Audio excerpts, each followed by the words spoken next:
Un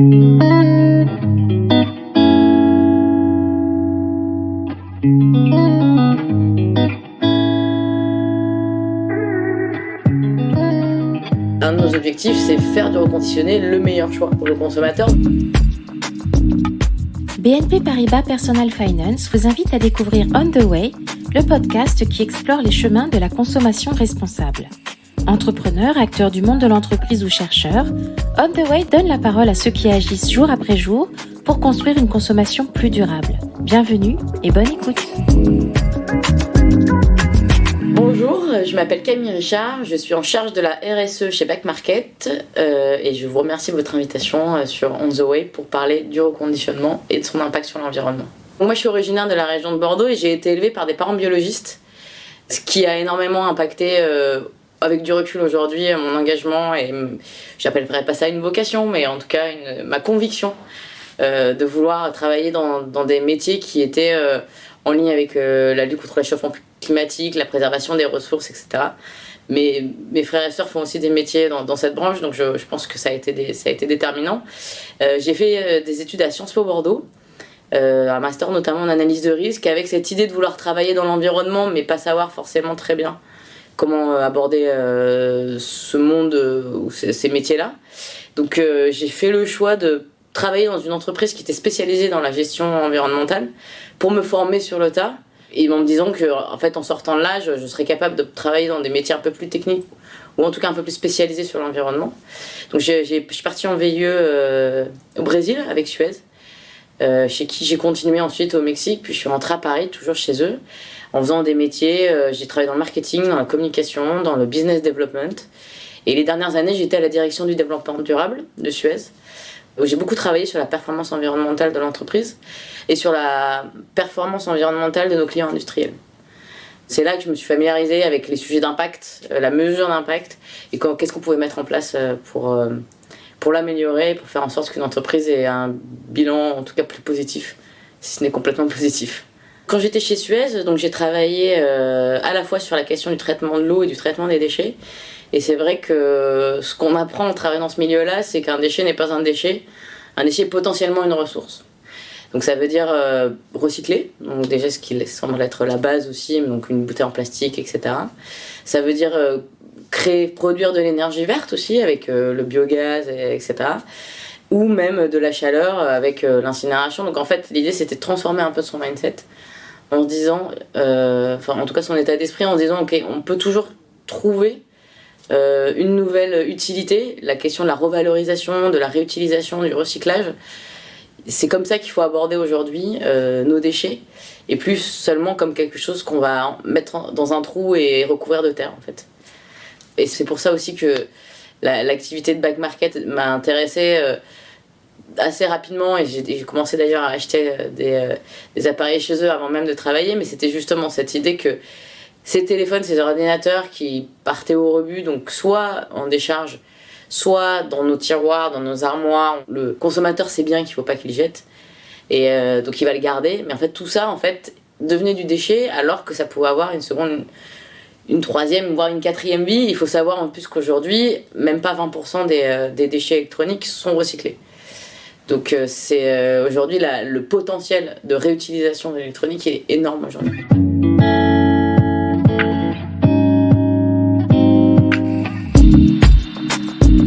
L'idée de Back Market, elle commence aussi, alors elle a été fondée par 3 personnes, Thibaut Delarose, Vianney Vaught et Quentin Lebroustet.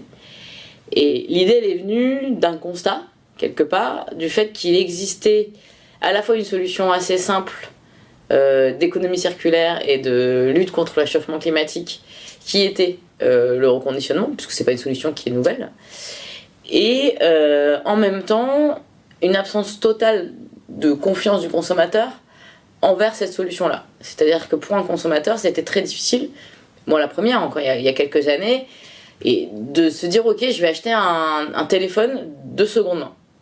Parce qu'on avait peur que l'appareil lâche quelques mois ou quelques semaines ou quelques années après, qu'on n'ait personne vers qui se retourne, etc. Donc l'idée de base de Back Market, c'est de dire ok, on va mettre en relation un consommateur qui cherche des solutions aussi plus durables un marché qui existe, qui est celui du reconditionnement. Et le marché du reconditionnement, il était finalement assez opaque pour le consommateur et assez incompréhensible, puisque c'est un marché qui est très hétérogène. Vous allez avoir des ateliers qui font 150, 200, 500 personnes, qui vont être vraiment industrialisés en fait dans le processus de reconditionnement, comme vous allez avoir des ESS, des ESAT, des ateliers où ils sont 3-4 personnes. Donc en fait c'était aussi, je pense, très difficile pour le consommateur de s'y retrouver. Donc là la proposition de Back Market, c'était, enfin de ces 3 fondateurs qui est devenu Back Market, c'était de créer une plateforme qui allait pouvoir à la fois mettre en place ses vendeurs et ses acheteurs, mais en même temps fournir toutes les garanties qui allait permettre aux consommateurs de dire ok, j'ai confiance, je vais acheter, puisque l'achat se fait là-dessus dès qu'on a un certain niveau financier évidemment. Donc c'est une idée qui paraît finalement assez simple mais qui n'existait pas avant, et le motto quelque part de Back Market, c'est de pouvoir dire on va proposer la même expérience à la personne qui veut acheter du reconditionné comme si elle achetait du neuf. C'est en fait il ne doit pas y avoir de raison factuelle d'acheter du neuf. On va vous donner les mêmes avantages, les mêmes garanties, le même plaisir aussi à l'achat, parce que ça compte aussi. Donc ça passe par quoi ? Ça passe par la mise en place de garanties. Donc il y a des garanties de 2 ans sur les appareils, d'un service après-vente, de choix aussi. Vous allez pouvoir choisir de couleurs, de modèles, type d'appareil. Et puis ça passe aussi par la communication et la sensibilisation. Donc sur la communication, Back Market a adopté une image de marque assez forte, assez décalée, assez humoristique aussi.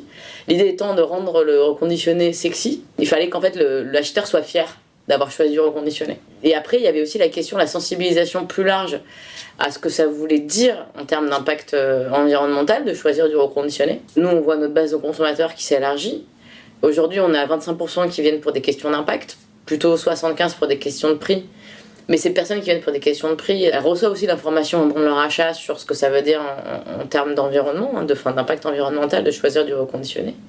L'idée de cette entreprise, c'était vraiment de proposer une solution qui allait permettre de faire la différence sur l'impact de l'électronique. Parce qu'en fait, c'était ça aussi, c'était que l'impact de la production ou de la surconsommation qu'on fait des appareils électroniques, elle est dramatique pour l'environnement et elle reste encore assez invisible.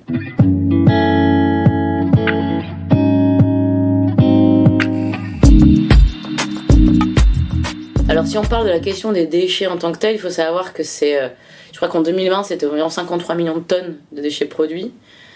C'est la production de déchets qui a la plus grosse progression aujourd'hui dans le monde. Et ces déchets qui sont très mal traités encore aujourd'hui, c'est-à-dire qu'on a, par exemple, on sait que beaucoup de déchets européens finissent dans des décharges à ciel ouvert en Afrique, qui sont pas du tout traités. Et ce qui est assez paradoxal finalement, parce que finalement c'est des déchets qui sont pleins de matières premières qui sont valorisables, parce on a entendu parler des terres rares, mais il y a énormément de métaux précieux dans les téléphones, dans les ordinateurs, etc. Donc c'est bien sûr des machines qui sont complexes à recycler, mais il y a une vraie valeur. Et donc aujourd'hui on n'aborde pas du tout de façon suffisamment responsable, ou en tout cas développer cette question des déchets électroniques.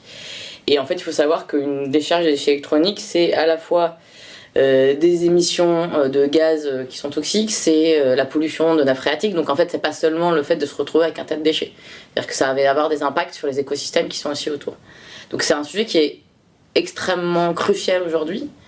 Et en fait, il faut se demander ce qu'on peut faire de ces appareils avant que ça devienne des déchets. Plus l'appareil va vivre longtemps, moins son impact déchet sera important.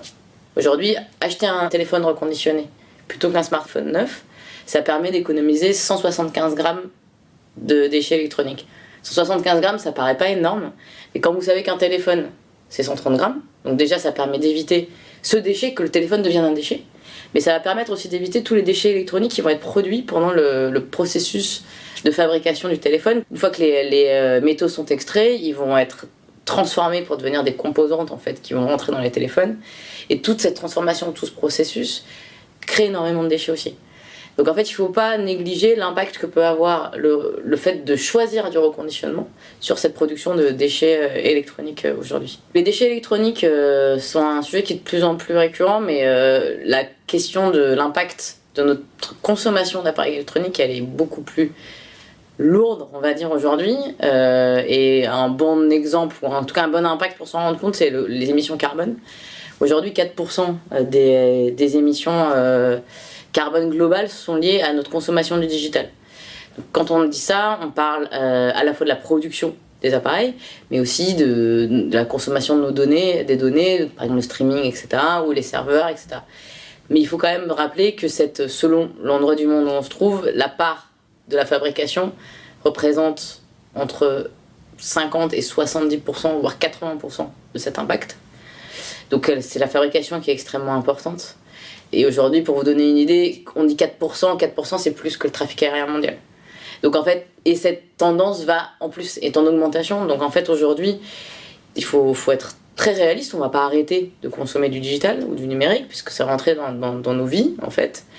Mais il faut se poser la question de comment on le consomme mieux et comment on réduit en fait notre impact sur ce poste particulier d'émissions carbone et sur cet aspect tellement central, ou qui est devenu tellement central dans nos vies aujourd'hui. C'était important de regarder tous les aspects de cet impact environnemental. On a parlé des déchets électroniques, on a parlé du carbone, mais il faut regarder aussi des ressources comme l'eau et les matières premières. Aujourd'hui, produire un téléphone neuf, c'est plus de 82 000 litres d'eau qui sont consommés. Donc dans l'extraction des matériaux qui servent, il y a beaucoup d'eau qui est consommée, mais aussi dans la fabrication des composantes. Alors que reconditionner un téléphone, si on change des pièces, puisque c'est la fabrication de ces pièces qui va être consommatrice aussi, est autour de 13 000, 14 000 litres d'eau. Donc on a une différence de plus de 68 000 litres d'eau entre choisir un téléphone reconditionné et acheter un téléphone neuf.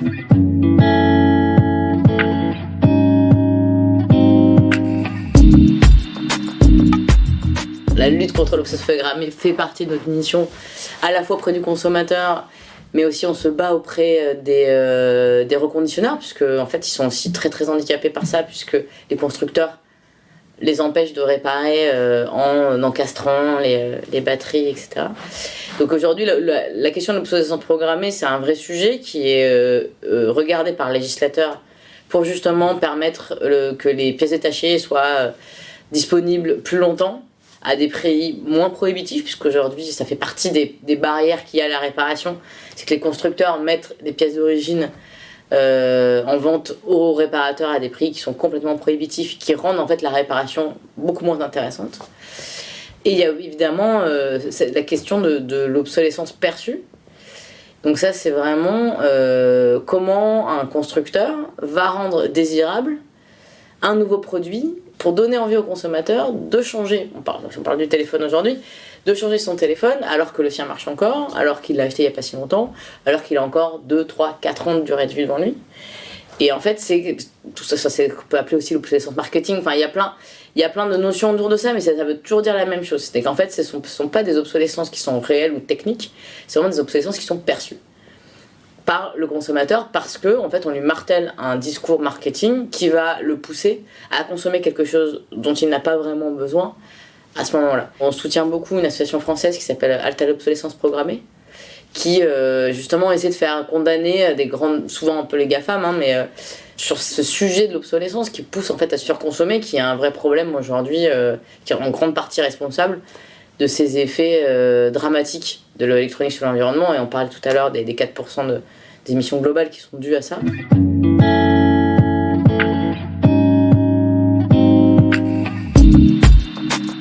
Aujourd'hui, pour convaincre le consommateur, il faut aussi lui amener des preuves de fiabilité des appareils qu'il va acheter sur le site. Et donc pour avoir ces preuves, on est obligé d'imposer des standards de qualité extrêmement hauts aux reconditionneurs, qui sont parfois pas forcément ravis, puisque ça veut dire aussi plus de process, ça veut dire aussi de mettre en place aussi des indicateurs, d'améliorer des processus aussi de réparation. On est devenu un acteur très important, et beaucoup de reconditionneurs vendent sur la plateforme française, vendent sur la plateforme en France. Et à la fois, on est un petit peu parfois l'intermédiaire qui demande de plus en plus de garanties, de qualité, etc. Mais en fait, à la fin de la journée, on a le même objectif avec les reconditionneurs, c'est vendre le plus d'appareils reconditionnés possible. On revient toujours à cette même idée, c'est donner la même expérience d'achat que le neuf aux consommateurs de reconditionnés. Pour arriver à faire ça, on doit imposer des standards de qualité aux reconditionneurs pour donner ces garanties aux consommateurs. Comme ça, en fait, après, on aura j'ai envie de dire, plus besoin de convaincre que c'est la même qualité d'acheter du neuf ou de reconditionner. Et on pourra peut-être aussi se focaliser plus sur cette question du discours d'impact environnemental. Aujourd'hui, Back Market, c'est 1500 reconditionneurs qui vendent sur la plateforme. Avec des volumes de vente différents. Vous en avez qui en vendent beaucoup, d'autres qui vendent un peu moins, etc. Donc ça dépend aussi des marchés sur lesquels on est, puisque aujourd'hui la plateforme elle est présente dans 15 pays. En France aujourd'hui, la majorité des ventes sont faites par des reconditionneurs français, c'est environ 70%. Le reste est fait par des reconditionneurs européens, américains et un peu asiatiques, à hauteur de 8% sur la plateforme. Donc aujourd'hui, on voit en fait quand même que déjà le marché français est assez vigoureux en termes de reconditionnement. Il faut savoir quand même que la demande est plus importante que l'offre sur le marché du reconditionnement dans le monde aujourd'hui. C'est pour ça qu'on a été obligé d'ouvrir aussi la plateforme à des reconditionneurs étrangers, donc européens, asiatiques, américains.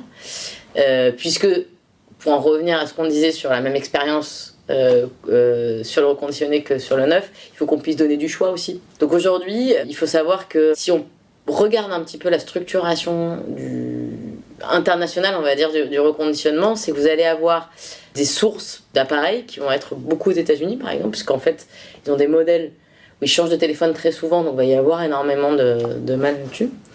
Après, vous avez évidemment des téléphones qui sont collectés en France ou en Europe, etc. Il n'y a pas de sujet là-dessus, mais c'est assez intéressant de voir en fait que les habitudes de consommation de certains pays vont impacter le marché global du reconditionné. Quand on travaille aujourd'hui, c'est justement de faire ce qu'on appelle un boost local, c'est-à-dire en fait permettre aux reconditionneurs d'être privilégiés à la vente sur leur propre marché. Par exemple, quand vous êtes un Français qui va sur le site de Back Market pour acheter un téléphone, on va essayer de vous proposer en priorité des téléphones qui sont reconditionnés en France par des reconditionneurs français. Il faut voir aussi que même si votre téléphone il arrive de Chine, parce qu'il a été reconditionné en Chine et sourcé en Chine, mais vous l'allez lâcher sur Back Market, et c'est d'ailleurs c'est sur la fiche du produit, c'est quelque chose qui est complètement transparent sur le site. Vous allez recevoir ce téléphone chez vous.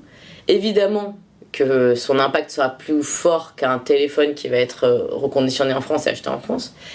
Mais cet impact sera de toute façon bien meilleur que si vous aviez acheté du neuf. Quand vous achetez un téléphone reconditionné, vous permettez d'économiser environ 80 kg de CO2. Quand vous savez que un transport en avion, on va dire vraiment dans le pire des scénarios, un transport en avion de Chine en France de ce téléphone, ça va être entre 1 et 4 kg de CO2. Donc vous ferez toujours de toute façon, au pire, on va dire, permettrait d'économiser 76 kg de CO2. Il va falloir améliorer en fait la collecte pour pouvoir être capable justement d'arrêter d'aller se sourcer aux États-Unis ou en Chine, etc. pour pouvoir avoir vraiment un approvisionnement et un espèce de circuit court, on va dire, sur la France.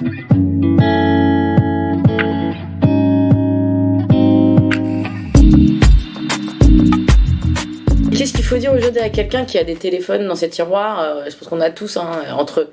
Alors il y a toujours celui qu'on garde au cas où le nôtre lâche, mais il y en a toujours un ou deux qui sont là et qui servent pas à grand chose. Aujourd'hui il y a plusieurs solutions. Donc la première évidemment, parce que je prêche pour ma paroisse, mais sur Back Market on a une solution qui s'appelle le buyback.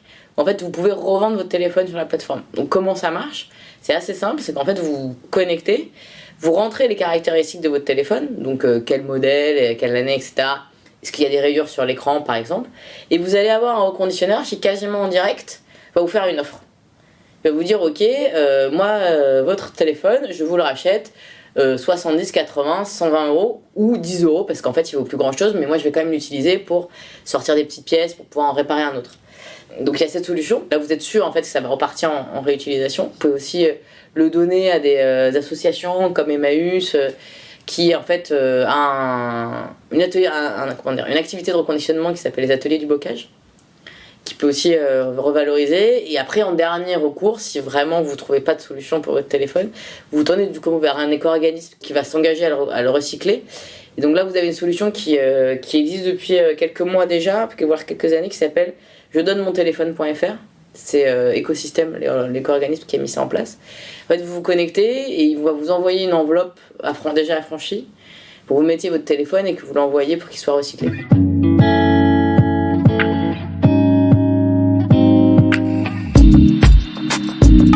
Moi, je suis arrivée chez chez Back Market il y a 1 an et demi, donc c'est une entreprise qui a été créée en 2014. C'était très intéressant d'arriver dans cette entreprise, puisque c'est à la fois une entreprise qui est très très engagée. C'est-à-dire que quand vous parlez à n'importe quel employé de Back Market, enfin moi pour l'instant ça m'est pas arrivé de pas rencontrer quelqu'un qui me dise moi je suis arrivé chez Back Market parce qu'il y avait du sens. Parce qu'en fait je m'y retrouvais dans mes valeurs, j'avais envie de faire quelque chose de positif pour la planète, etc. Donc ça c'est très très agréable. Et en même temps il faut arriver aussi à adapter le rythme de la start-up. C'est-à-dire que la start-up c'est enfin, par définition, même si Back Market est maintenant ce qu'on appelle une scale-up, donc le niveau d'après, ça va vite. C'est-à-dire qu'il faut prendre des décisions vite, on peut changer de cap très vite parce qu'on se rend compte qu'une idée ne marche pas, etc. Chose qui peut très bien s'adapter à la RSE parce qu'on peut très bien se rendre compte qu'on a lancé un projet qui finalement n'aboutirait pas et on va changer de cap. Mais la RSE, c'est aussi des processus qui prennent plus de temps, où il y a tout un aspect d'adaptation à la réglementation aussi, parce qu'en fait, ça, c'est aussi très lié. Mettre en place une feuille de route carbone, ça prend du temps. Parce que faut que ça se fasse en coordination avec les équipes, il faut que les équipes elles soient engagées, etc. Et ça, c'est des sujets qui prennent du temps. Donc c'est toujours très intéressant de voir en fait comment ces deux temporalités se croisent, s'accordent, parfois s'entrechoquent. Et c'est à la fois à moi de m'adapter, on va dire, au rythme de la start-up et sur ce rythme-là, business très important qui est lié à l'hypercroissance de la boîte. Et en même temps, cette entreprise en hypercroissance qui veut donner un cadre à cette hypercroissance et qui sent bien en fait qu'il faut aussi s'adapter au rythme de la RSE sur certains aspects. On va pas se dévoyer en fait, dévoyer nos valeurs dans ce processus d'hypercroissance.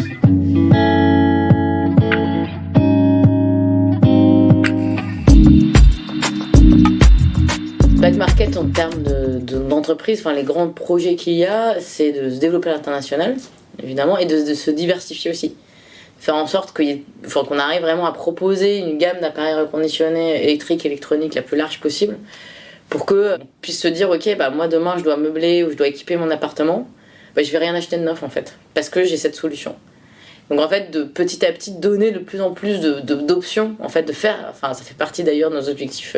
Nous allons devenir entreprise à mission là dans quelques semaines et un de nos objectifs c'est faire du reconditionné le meilleur choix pour le consommateur, donc ça demande énormément d'investissement en termes de qualité, en termes de processus consommateur, etc.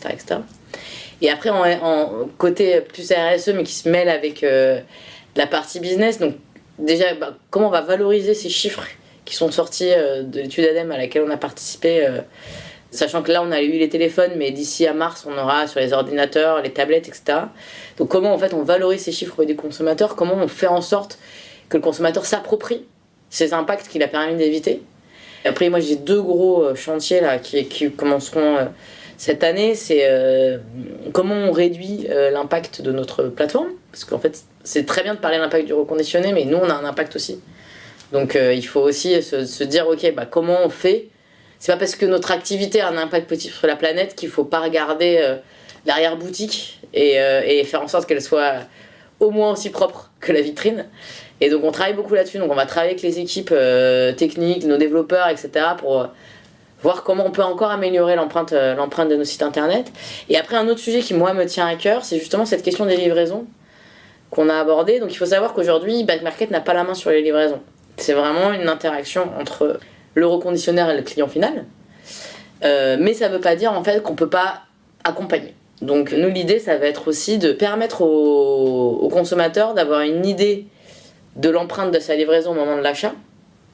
Parce que par exemple ce qu'on sait assez peu, c'est que quand vous avez le choix entre une livraison normale et une livraison express, votre livraison normale a beaucoup moins d'impact que la livraison express. Et en fait c'est quelque chose qui n'est pas dit, parce que c'est assez méconnu, et qu'il y a pas mal de gens qui seraient d'accord pour attendre leur appareil 2 jours de plus, si ça veut dire 2 kg de CO2 en moins en fait. Donc ça c'est vraiment des choses que je parlais d'information, et on est vraiment là-dessus. Donc, comment on peut amener à ces changements d'habitude de consommation vraiment par l'information, en responsabilisant quelque part le consommateur, mais sans le culpabiliser, parce qu'en fait la majorité du temps il n'est même pas au courant, parce que ce ne sont même pas des informations qu'il va recevoir au moment de l'achat, etc. Alors qu'en fait si on le dit, il n'y a aucune raison que l'acheteur se sente acculé ou quoi que ce soit. Il va dire, je pense que c'est plutôt positif de donner ce genre d'informations et de laisser le choix en fait.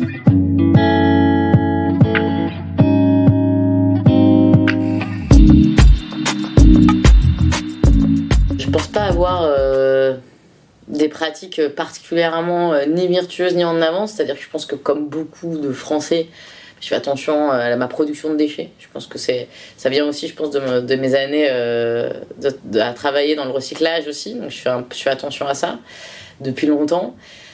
J'essaie évidemment de privilégier les circuits courts pour l'alimentation notamment et pour les habits, etc. Et puis j'essaie surtout, pour le coup ça marche pour les vêtements, pour la technologie, pour n'importe quel bien de consommation, c'est les garder le plus longtemps possible. Depuis que je travaille chez Back Market, c'est d'autant plus fort chez moi, parce que c'est un sujet sur lequel je travaille beaucoup, le prolongement de la durée de vie des appareils, mais du coup ça s'étend à tous les biens de consommation qu'on peut acheter, qu'on peut utiliser au quotidien.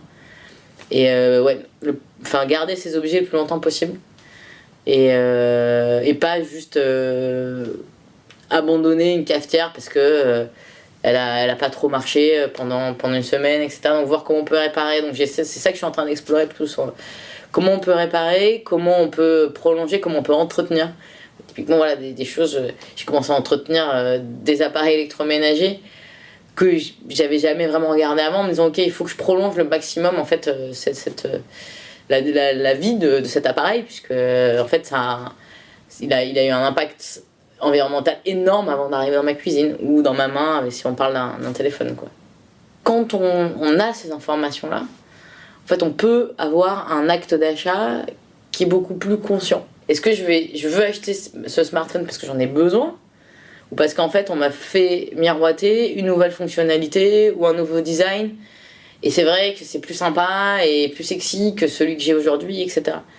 Et en fait ça permet l'information en fait elle permet sans, je disais tout à l'heure, sans pour autant se flageller en disant c'est horrible tout ce que je fais, etc. mais dire ok, bon là cet acte d'achat, cet objet que j'ai envie d'avoir, en fait c'est pas seulement 130 grammes d'objets, c'est des kilogrammes de carbone, c'est des kilogrammes de matières premières, des millilitres d'eau. Donc c'est sans se faire écraser par l'immensité de ces impacts-là, mais se dire ok, est-ce que j'en ai vraiment besoin ? Est-ce que je peux pas attendre 1 an, 2 ans ? En fait, pour vous donner une idée, là je vous ai donné l'exemple de la différence entre l'achat d'un neuf et l'achat d'un reconditionné pour un téléphone qui est de 80 kg de CO2. Ça c'est pour l'hypothèse de base, c'est un téléphone reconditionné qu'on garde 2 ans.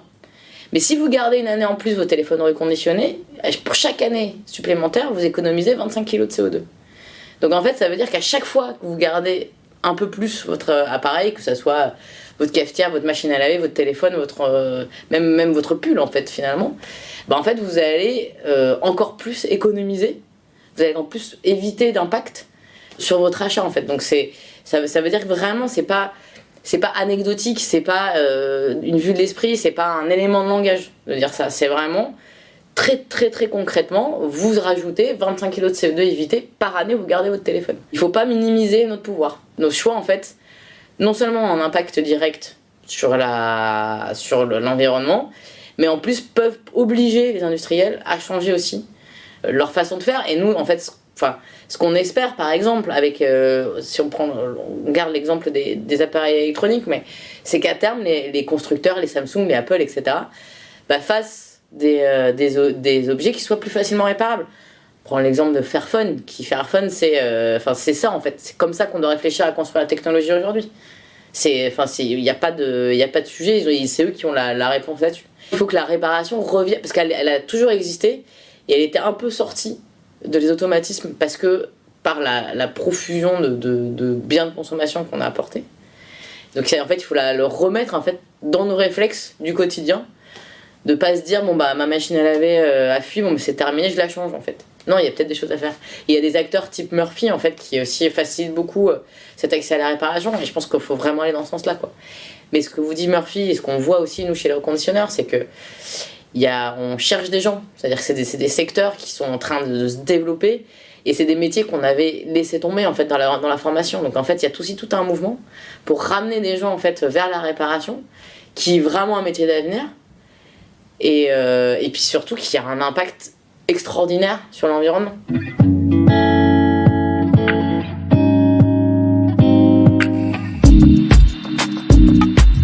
Un conseil à emporter, je dirais, pour moi c'est le plus important, mais allongeons la durée de vie de nos objets quoi. Longue vie aux objets. une fois que vous devez changer, achetez du reconditionné. Retrouvez tous les épisodes d'On The Way sur vos plateformes de podcast habituelles et sur le site personal-finance.bnp Paribas. Les liens et références cités par nos invités sont à retrouver dans le texte d'introduction de chaque épisode. Et si vous souhaitez témoigner à notre micro, écrivez à nicolas.meunier@bnpparibas.com. À très bientôt!